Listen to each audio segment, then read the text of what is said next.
Бір қазақ жігіті ақштағы даңқ аллеясында күннен күнге ары бері жүгіріп жүр ғой. Бір күні Қайрат Нұртасты кездестіреді. О, Қайрат Нұртас, ассалаумағалейкум. Мен бұл жерде жұлдыздарды іздеп, фото жасаймын деп таба алмай жүрмін десе. Қайрат: міне, таптың дейді. Сонда жігіт: қайда, кім, көрсетші.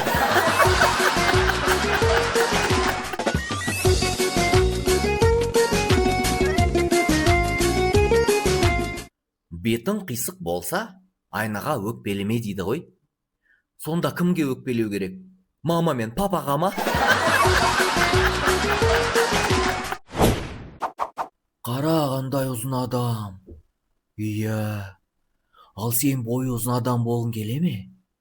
Жоқ, жоқ. Мен биіктіктен қорқам.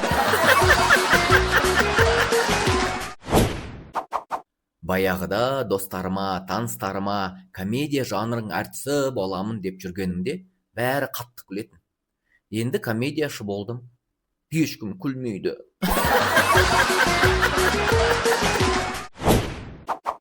Көршінің қызы керемет еді, әкесі оның жақсы адам.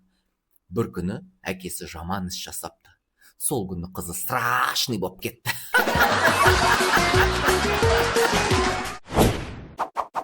Жаңалық. Әйгілі гольф ойыншысы Тайгер Вудс өз әйеліне 119 рет қарым-қатынастық алдау жасады. Әйелі оны кешірген екен.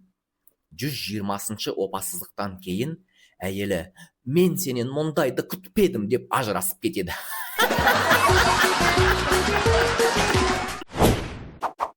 Әйелі үйіне ашулы келіп күйеуіне: бүгін Қайрат футбол командасы матчты жеңіп шықпағандықтан менің бастығым соншалықты ашуланып, мені лауазымнан төмендетуге жақын болды. Мен бұдан әрең құтылдым. Сұмдық. Сонда күйеуі: Қайрат жеңілді ма?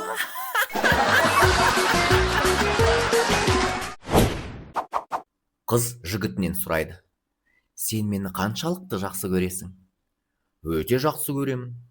Өз махаббатыңды немен салыстыра аласың? Менің жүрегім смартфон болса, сен оның сим-картасысың. Вау, керемет, дейді қыз. Сол кездегі жігіттің ойы: менің смартфоным 2 сим-карталы екенін білмейді ғой.